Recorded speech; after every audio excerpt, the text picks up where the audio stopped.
Hey guys, and welcome back to another recent viewing video. And I just saw a movie that really surprised me. And as you've seen from the title of the video, it was Hardcore Henry. It actually came out today. I watched it first time in a long time. I watched the movie on the day that I bought it, and I was just curious as hell about this movie. I remember seeing reviews for it when it came out in theaters, and it sounded interesting. I liked the looks of some of the trailers that I saw, and then I kind of distanced myself from it. I didn't want to get spoiled. I didn't want to let someone else's thoughts temper my expectations. So I waited and waited and waited, and finally the movie came out today to buy. I picked it up, I watched it, and I thought it was amazing. I thought it was really good. Um, I'll talk really quickly about the plot and then some of my negative thoughts before I delve into like what I liked about it.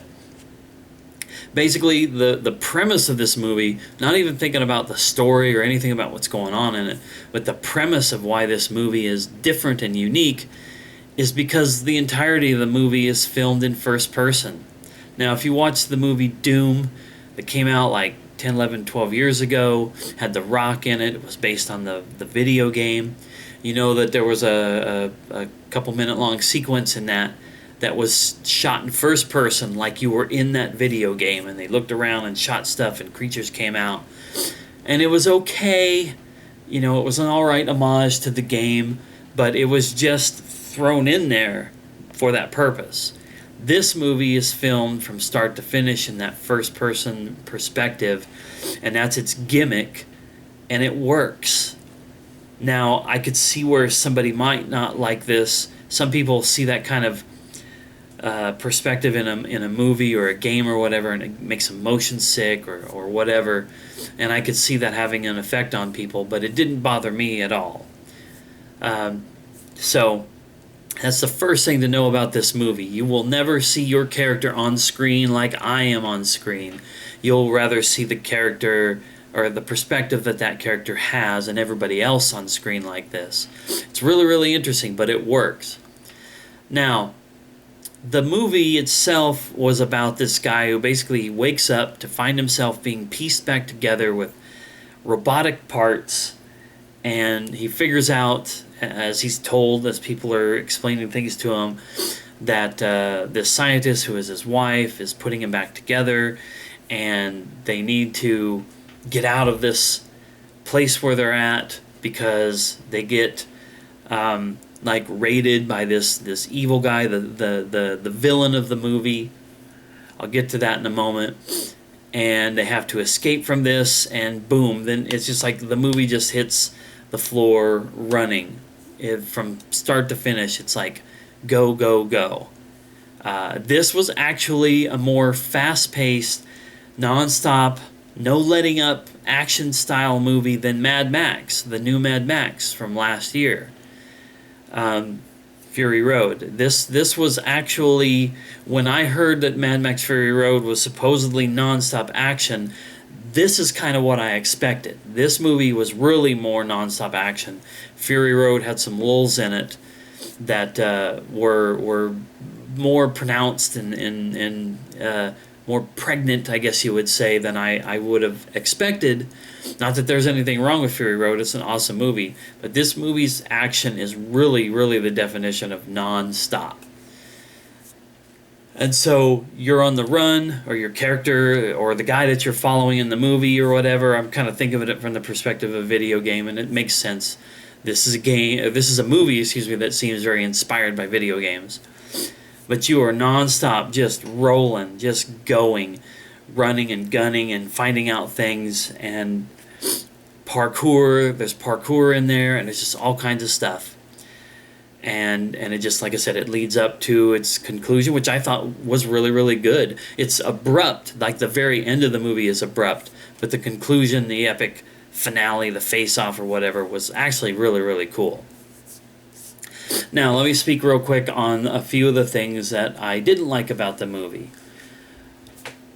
One of the best parts and worst parts of the movie to me was the bad guy, the lead villain, Akan, or Akin as he was called. I think that's what he was referred to. this guy with the weird colored eyes and this blonde hair that came down, and it just looked excuse me, it looked really cheesy, and cheesy is a word that I could decorate this movie with quite a few times.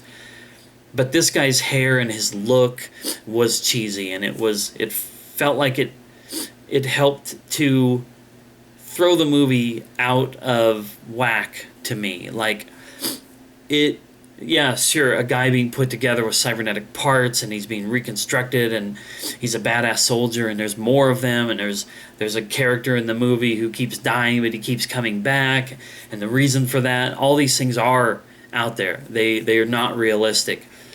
But everything looked and felt pretty realistic regardless of all that, except for this guy.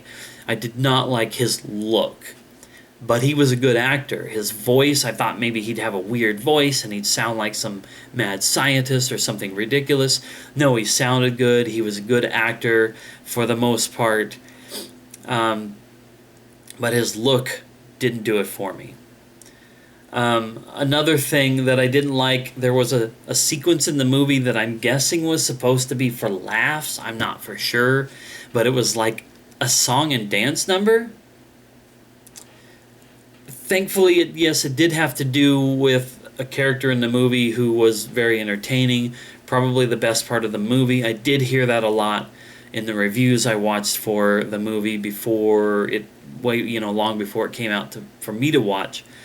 A lot of people said that this particular guy was a highlight of the movie. I can't remember off the top of my head his name, but he plays multiple characters, and there is an interesting reason for that, but I'm not going to spoil that.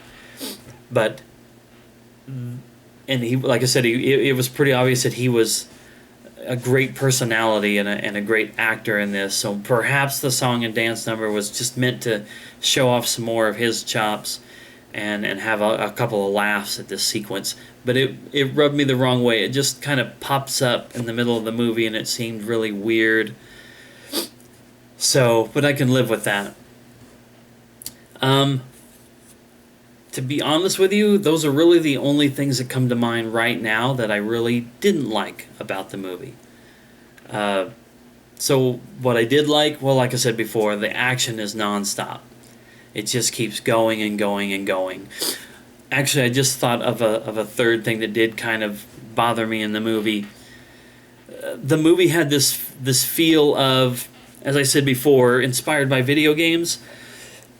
The main actor, I keep wanting to say your character, but like I said, the main actor, the person you're seeing from his perspective throughout the entire movie, you want to believe that he's somewhat vulnerable. You want to believe that he can lose, that the bad guys can prevail over him, and that he fights to conquer those odds. But really he feels like this invincible machine who cannot be stopped, who at the beginning of the movie falters a little bit in terms of, he doesn't really put up a fight when he's confronted by some soldiers that are trying to gun him down. But by the end of the movie, it's like he never misses a shot. He always kicks everybody's ass. He always figures a way out of every tight situation. And therefore, it feels more like you're along for the ride. It's sort of like when people get upset about games that are walking simulators or games that are on rails that don't really allow you to die or lose. This movie kind of felt like that after a while. I don't know how they could have balanced all this crazy action that you had to witness firsthand if they had made him more vulnerable to attacks and more vulnerable to, gunshots and car crashes and everything else. But I did think it took away from the movie a little bit. I just felt like I was along for the ride. And yeah, sometimes movies are that. Video games are the ones where you should feel like you have more control over it. But in this one, I wanted to feel like our guy, Henry, was not always possibly going to prevail. So that was another knock that I had against it. But that being, like I said, that being said, the action was great. He does parkour. There's gunplay galore. There's fight scenes galore. It takes you through the city streets to dilapidated buildings to crazy scientific research labs to a freaking strip club at one point. And boy, the movie does not hold back on gore and blood and violence and everything else, and a lot more what seemed like practical effects. I'm sure there was a lot of splashy CG blood, but there were times when people's arms were just blown off and heads and everything else that you could imagine, and it's just laying all over in the scenes. And the movie also does not, I almost said game again, the movie also does not hold back on collateral damage. There's a lot of just innocent people walking up and down the streets, getting torched by flamethrowers, getting shot by snipers, getting, crushed in car crashes. It's over the top, and it's done, in my opinion, really, really well in that regard. So I don't know what to say. I've watched a lot of movies lately. I want to say like maybe over the last year or two that have been really well hyped. Lots of people have talked good about them, from critics that I've watched to friends at work and whatnot. And then I've watched a lot of those movies, and I've kind of sat there and I've thought, well, I mean, that wasn't bad. This one was a movie that I watched and I was like, hell yeah. It's been a while since I've had a hell yeah kind of movie. I've said it many times before, and I don't know why I keep doing this anyway, because I may as well just introduce a point scale or something like that. But if this was a 1 through 10 type of movie, this movie was a 10 for me. 10 movies don't always necessarily have to be Citizen Kane or The Godfather 2 or anything like that. For what this movie was, this was perfection. Even with those couple of things that I mentioned kind of rubbed me the wrong way, because it didn't take me too far out of the movie not to enjoy it, or when I was ready to just say, okay, this is a thrill ride and I'm just along for it. Yeah, this was 10 out of 10 kind of territory for me. So even if some of that comes off contradictory, you just have to understand that's how I'm feeling right now after having watched this movie. I loved it. So that's that for Hardcore Henry. Check it out if you can handle the gore and all that kind of stuff, the R-rated type stuff. Then you should watch this movie. You owe it to yourself. And I apologize in advance if you get a headache or motion sickness from the perspective that they use. But otherwise, you should have a really good time with it.